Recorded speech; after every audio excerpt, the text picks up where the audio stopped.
ওং নমো শ্রীমদ্ ভগবতে বাসুদেবায় নমো। আজ এই ভিডিওতে আমি বলবো শ্রীমদ্ ভগবদ গীতার চতুর্দশ অধ্যায় গুণত্রয় বিভাগ যোগ। এখানে ভগবান ও অর্জুনের কিছু কথোপকথন দেয়া আছে। তাহলে চলুন শুরু করা যাক। পরমেশ্বর ভগবান বললেন, পুনরায় আমি তোমাকে সমস্ত জ্ঞানের মধ্যে সর্বোত্তম জ্ঞান সম্বন্ধে বলবো, যা জেনে মুনিগণ পরম সিদ্ধ লাভ করেন। এই জ্ঞান আশ্রয় করলে জীব আমার পরা প্রকৃতি লাভ করে। তখন আর সে সৃষ্টির সময়ে জন্মগ্রহণ করে না এবং প্রলয়কালেও ব্যতীত হয় না।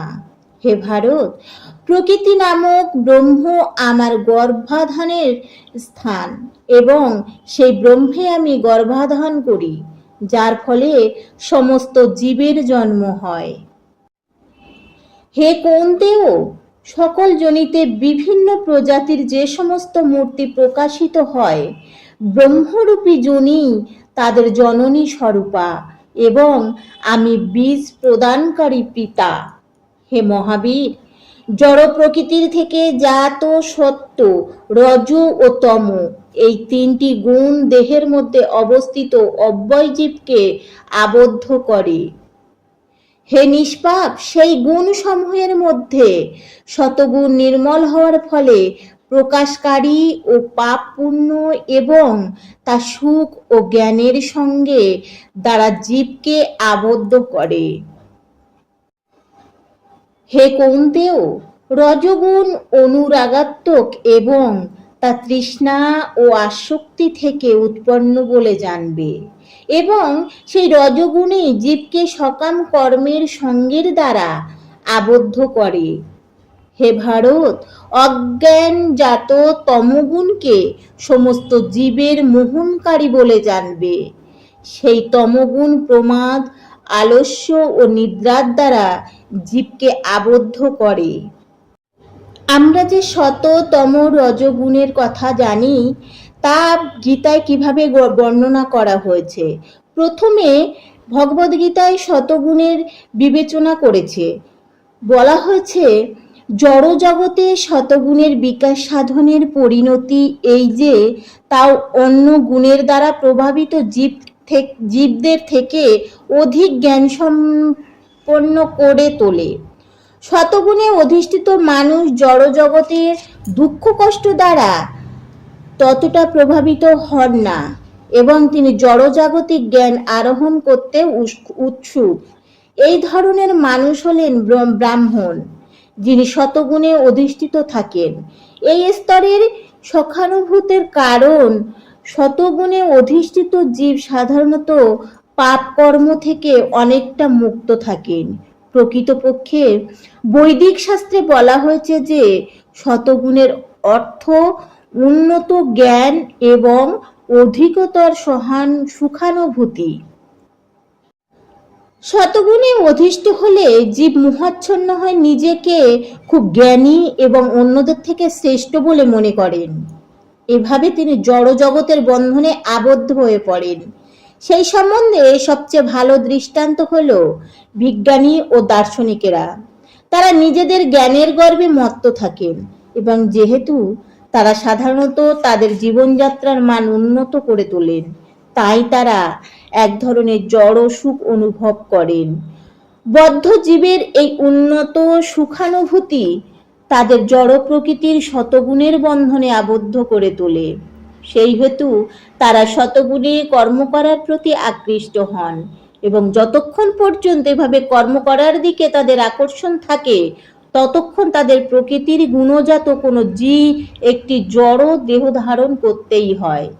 তাই মুক্তি লাভ করতে চিৎ জগতে প্রবেশ করার কোনো সম্ভাবনাই তাদের নেই।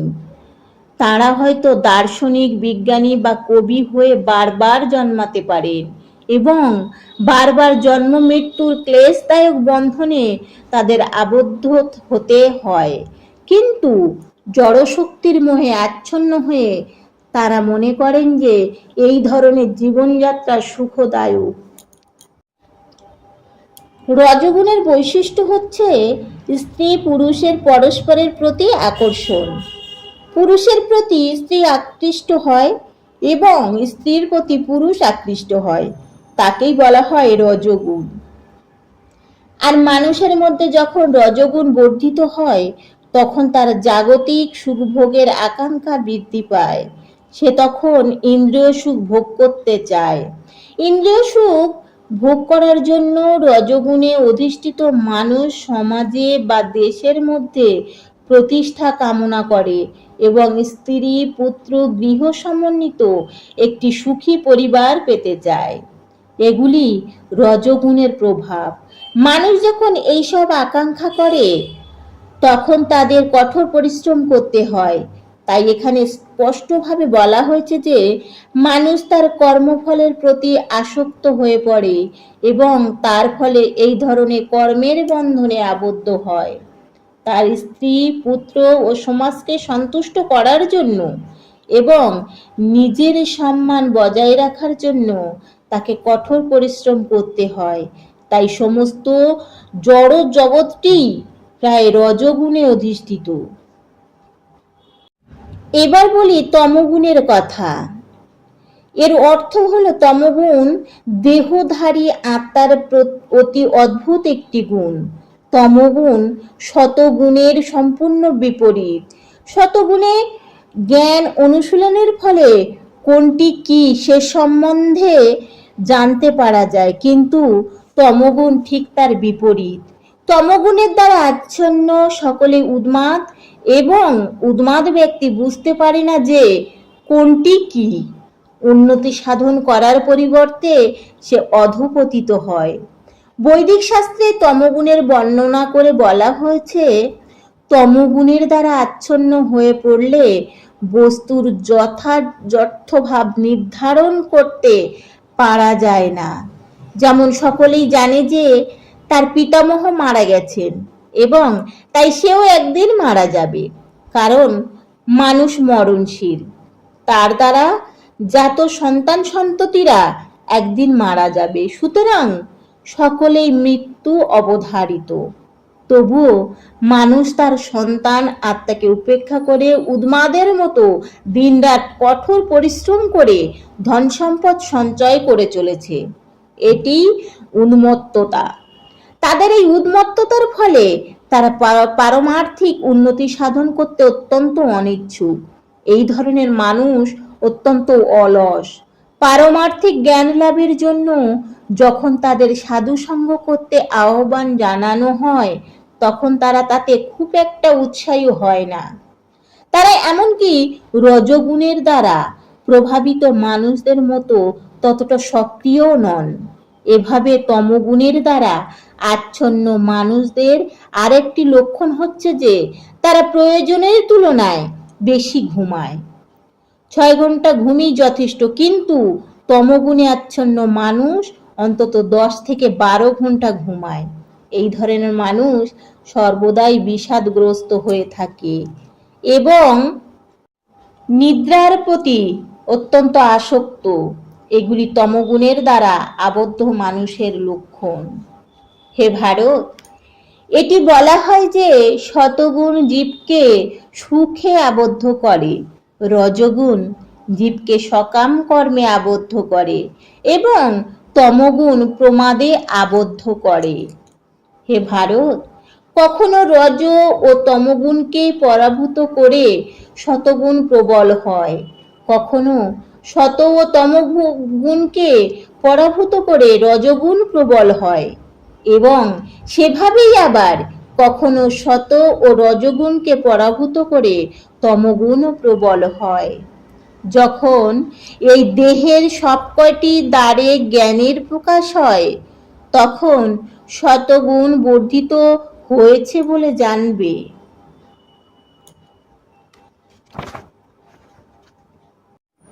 আরো শোনো অর্জুন, রজগুণ বর্ধিত হলে লোভ, প্রবৃদ্ধি, কর্মে উদ্যম ও দুর্দমীয় স্পৃহা বৃদ্ধি পায়।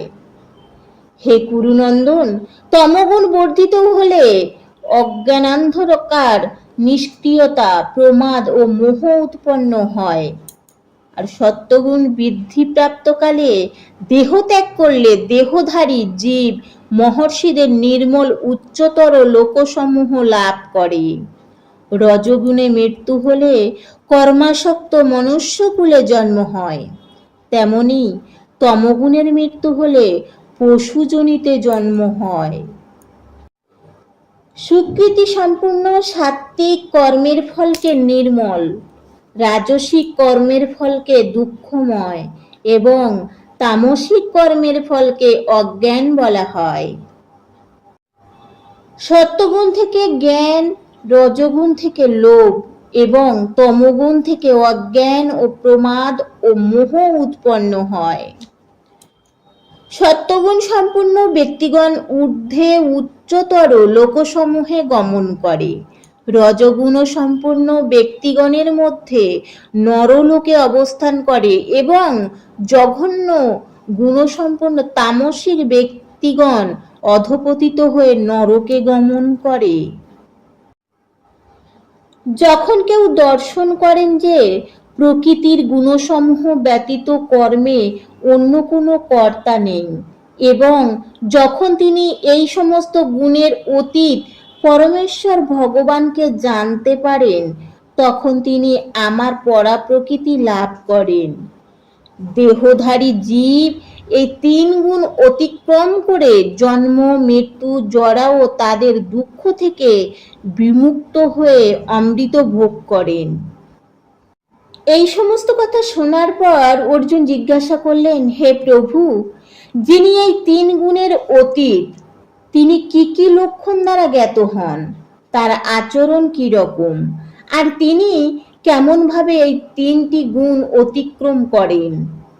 তখন পরমেশ্বর ভগবান বললেন, হে পাণ্ডব, যিনি প্রকাশ, প্রবৃদ্ধি ও মোহ আবির্ভূত হলে দেশ করেন না এবং সেগুলি নিবৃত্ত হলেও আকাঙ্ক্ষা করেন না, যিনি উদাসীনের মতো অবস্থিত থেকে গুণসমূহের দ্বারা বিচলিত হন না, কিন্তু গুণসমূহ স্বীয় কার্যে প্রবৃত্ত হয়, এভাবে জেনে অবস্থান করেন এবং তার দ্বারা চঞ্চলতা প্রাপ্ত হন না, যিনি আত্মস্বরূপে অবস্থিত এবং সুখ ও দুঃখে সমভাবাপন্ন, যিনি মাটির ঢেলা, পাথর ও স্বর্ণে সমদৃষ্টি সম্পন্ন, যিনি প্রিয় ও অপ্রিয়ের বিষয়ে সমভাবাপন্ন, যিনি ধৈর্যশীল এবং নিন্দা, স্তুতি, মান ও অপমানের সমভাবাপন্ন, যিনি শত্রু ও মিত্র উভয়ের প্রতি সমভাবাপন্ন এবং যিনি সমস্ত কর্মোদ্যম পরিত্যাগ করেন, তিনিই গুণাতীতে বলে কথিত হন। যিনি ঐকান্তিক ভক্তিযোগ সহকারে আমার সেবা করেন, তিনি প্রকৃতির সমস্ত গুণকে অতিক্রম করে ব্রহ্মভূত স্তরে উন্নীত হন। আমি নির্বিশেষে ব্রহ্মের প্রতিষ্ঠা বা আশ্রয়, অব্যয় অমৃতের, শাশ্বত ধর্মের এবং ঐকান্তিক সুখের আমিই আশ্রয়। তাই ভক্তের সঙ্গে ভগবানের প্রেম বিনিময়ের আদি বিভিন্ন লীলাসমূহ পাঠ করতে হয় এবং ভগবদ ভক্তের সঙ্গে প্রীতিমূলক ভাবের আদান প্রদান করতে হয়। সর্বক্ষণ ভগবানের দিব্য নাম সমন্বিত হরে কৃষ্ণ মহামন্ত্র, হরে কৃষ্ণ কৃষ্ণ কৃষ্ণ হরে হরে, হরে রাম রাম রাম হরে হরে জপ ও কীর্তন করতে হয় এবং ভগবান ও ভক্তের আবির্ভাব ও তিরোভাব তিথিগুলিকে উপবাস পালন করতে হয়। এই পন্থা অনুশীলনের ফলে জড় কার্যকলাপের বন্ধন থেকে সর্বতোভাবে মুক্ত হওয়া যায়। এভাবে যিনি ব্রহ্মজ্যোতিকে বা ব্রহ্মলোপথির বিভিন্ন স্তরে নিজেকে স্থিত করতে পারেন, তিনি গুণগতভাবে পরমেশ্বর ভগবানের সমপর্যায়ভুক্ত হন। হরে কৃষ্ণ।